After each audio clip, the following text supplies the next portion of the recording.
Estamos aqui mais uma vez com o Tenkaichi e olha só, dessa vez o capítulo não foi cortado pela metade. Palmas, palmas. Teve 30 páginas só, mas pelo menos não foi cortado pela metade, né? Isso é bom e isso é ruim, né, gente? Porque podia ser melhor. O mangá mensal tinha que ter no mínimo 40 páginas. Mas, né? Não é a situação, mas não tem problema, porque o capítulo foi da hora. Eles deram pro Togo o que ele tava precisando, mais profundidade. Deram motivos e razões do porquê ele é assim. Totalmente focado e 100% eu vou te comer na porrada com a minha espadona. Mas enfim, o capítulo já começa com o Yasuki falando que o Togo está além do reino dos homens. Juntando isso com o fato de que o Munenori falou que o Togo é ainda mais forte que o Hinochoku, pra mim já coloca o Togo como o top 3 da obra até agora. Porque só outras duas pessoas receberam essa citação de estar além do reino dos homens, que é o Hinochoku e o Kamizumi, e ambos tiveram seus despertares celestial lá, aquele bagulho todo. Será que o Togo também teve, ou vai ter? Vamos ver. Marumi Kurando, que era o discípulo do Kamizumi, disse que nenhum escudo pode deter a espada do Togo. E o Hosoin Inshun tá ali conversando com ele e ele pergunta sobre a espada do Togo, porque o Kurando havia falado pra ele que é uma espada amaldiçoada. E o Kurando diz que a obsessão que o Togo tem pela espada é ainda maior do que a do meu sensei. E se vocês se lembram, o Kamizumi, cara, ele ficou parado, ele morreu numa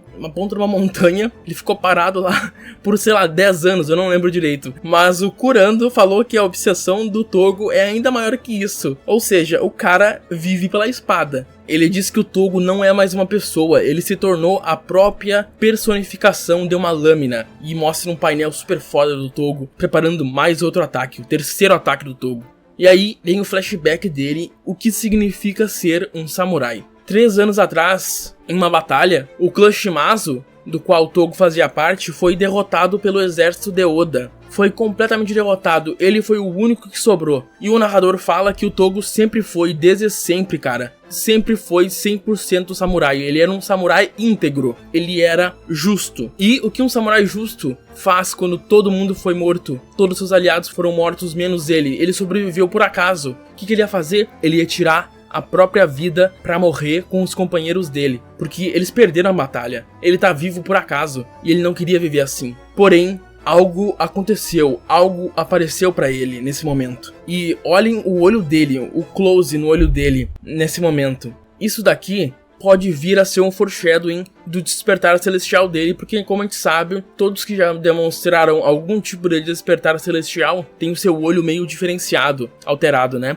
E isso daqui pode ser ou não apenas o reflexo da espada que ele tá vendo, mas quem sabe vamos ver mais pra frente o que vai ser isso aqui. Se é só mesmo o reflexo dessa espada que se revelou pra ele. E esse painel aqui é muito lindo, cara. Ele, prestes a tirar a própria vida, larga a espada que ia cortar o próprio pescoço e assiste e vê essa espada acima de todos aqueles corpos mortos. E ele chora, ele olha pra aquilo e chora. O narrador fala que aquilo ali é um deus que desceu diante dele era uma espada gigantesca banhada em vermelho que ficava orgulhosamente acima dos cadáveres. Era só uma espada, mas pra ele, aquilo ali se tornou uma inspiração. Aquilo ali se tornou algo que ele queria almejar. Ele viu naquilo ali uma força tremenda. Ele viu naquilo ali algo mais. Algo divino, talvez. E a partir daquele dia, o coração do Togo mudou completamente. Parecia que ele estava sendo controlado pelaquela espada e pela vontade de superar ela. Em 1588, quando ele estava acompanhando o seu Lorde, a capital Kyoto, ele acaba encontrando um monge bem estranho. Olha esse cara, ele parece o Saitama da Deep Web, o Saitama da Shopee, tá ligado? É muito feio esse monge. O nome dele é Zenkitsu, e, historicamente, foi ele quem instruiu o Shigekata no estilo da espada que culminaria no Jigen-Ryu. Basicamente foi ele que ensinou, entre aspas, o Togo a usar esse estilo de um ataque só. Conversando com o Togo, nós aprendemos mais sobre o dilema que ele tá vivendo atualmente. Ele só consegue pensar em superar a si mesmo e ficar mais forte desde que ele viu aquela espada maravilhosa. E o monge mete um papo muito estranho pra ele. Ele diz que chamou ele pra conversar porque ele tá amaldiçoado. Ele sentiu uma energia demoníaca vindo do Togo e ele diz que ele tá possuído por alguma coisa e que ele não vai conseguir ficar mais forte do que ele já é se ele seguir o caminho que ele tá trilhando. E o Togo fica horrorizado, né, cara? Como como assim eu tô amaldiçoado? Como assim eu tô possuído? O monge fala que ele já atingiu o seu máximo como um humano, e quando alguém atinge esse nível, é impossível continuar evoluindo além disso. O Togo fica horrorizado, ele pergunta pro monge o que eu posso fazer, eu quero ficar mais forte. Não, eu preciso ficar mais forte. Eu preciso ficar forte, tão forte quanto aquela espada. E tem esse painel maravilhoso dele desesperado com aquela espadona nas costas dele. E o monge diz que você tá possuído mesmo, mas aqueles que descansam nesse templo serão guiados. E existe apenas uma coisa que você pode fazer para evoluir ainda mais. Livre-se de tudo que você possui. Livre-se de tudo que o torna humano. Tudo exceto o que o ajuda a se tornar uma espada. Até que isso aconteça, use sua espada somente dessa maneira. E ele faz um gesto com a mão que indica o estilo de ataque que o Togo usa, que é um ataque de cima para baixo bem simples. Ele continua dizendo: se você continuar como um ser humano, você nunca será como aquela linda espada. Se você conseguir fazer isso, se você conseguir abandonar tudo, talvez um dia você consiga ultrapassar o reino humano. E dali em diante o Togo viveu para isso. O Togo levou as palavras daquele monge até o fim da vida dele, até os dias atuais da vida dele. Desde então, ele continuou executando apenas aquele movimento que o monge falou pra ele. Ele abandonou o orgulho dele como samurai, as crenças dele, os amigos dele, a família dele, o apego dele à vida, tudo para afiar a si mesmo, até se tornar como um aço puro, um aço cristalino. E olha que imagem da hora de como ele se vê. Ele diz que irá florescer em cima da vida de criaturas frágeis como uma linda espada. Ou seja, matando os fracos, ele vai se tornar mais forte. E antes de eu prosseguir, eu preciso dizer que esse monge é muito estranho, cara. Claramente o Togo não estava amaldiçoado. Claramente o Togo foi manipulado por esse monge,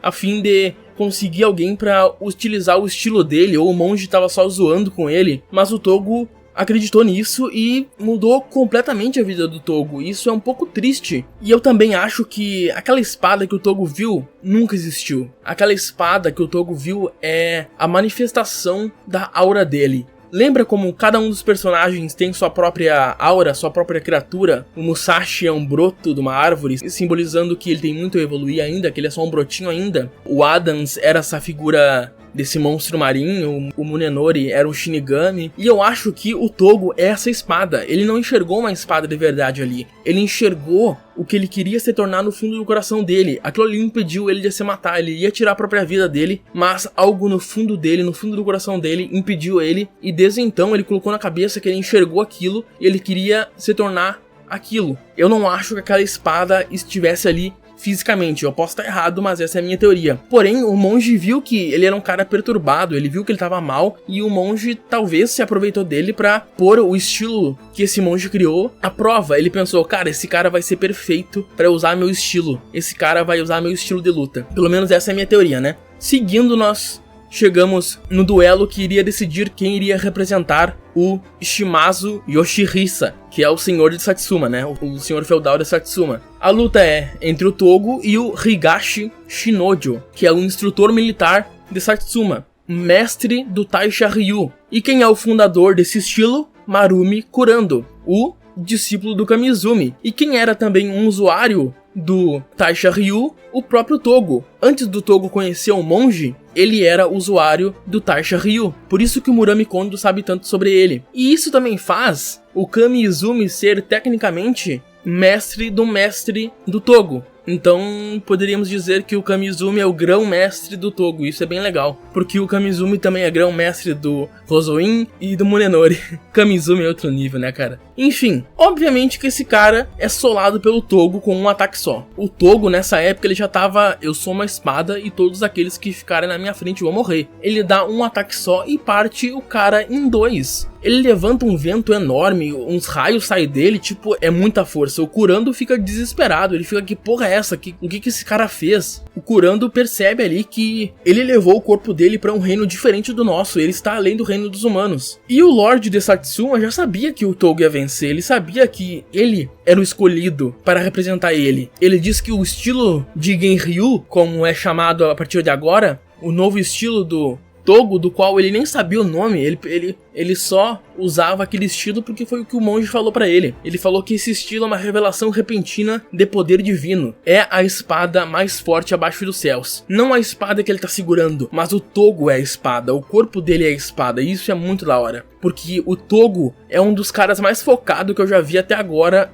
Não, é o cara mais focado que eu já vi até agora em Tenkaichi. Ele é tipo o Jack Rama de Tenkaichi. Ele não tá nem aí pra mulher, não tá nem aí pra fortuna, não tá nem aí pra prazer pessoal. Ele quer só um objetivo: se tornar uma espada, a espada mais forte. E ele conseguiu, cara. Ele tem o título de o cara com o poder destrutivo maior até agora de Tenkaichi. Ele é o cara mais forte de Tenkaichi até agora. E será que o Yasuke vai tancar mais um golpe? Porque o final do capítulo, mano, é ele gritando, o Togo gritando, com o Kurando falando que não há nada nesse mundo que ele não possa cortar. Será que a muralha impenetrável, a fortaleza impenetrável vai tancar mais um golpe? Ou será que ele vai usar esse escudinho pra defletir, dar um parry no golpe do Togo? Porque esses escudos pequenos, eles são especializados em defletir, o famoso parry, pra quem joga Dark Souls. O parry nada mais é do que o King faz. O King, toda vez que o Hades atacava ele, o King dava um parry. Parry é tu defletir o ataque do adversário, não tu defender. Tu meio que joga o ataque pro lado, basicamente. No caso, será que ele vai conseguir fazer isso com o escudo? O próximo capítulo é intitulado A Última Esperança, e isso pode significar uma coisa: o Yasuke vai estar em maus lençóis, ou vai ter o flashback do Yasuke, e o Yasuke por acaso era a última esperança de alguma coisa. Enfim, o Yasuke parece bem focado. Eu não acho que o Yasuke vai morrer por esse golpe, mas eu também não acho que ele vai sair ileso. Mas eu gostei dessa história do Togo, e eu queria que tivessem explicado mais sobre esse monge. Qual que era o objetivo dele de fato, porque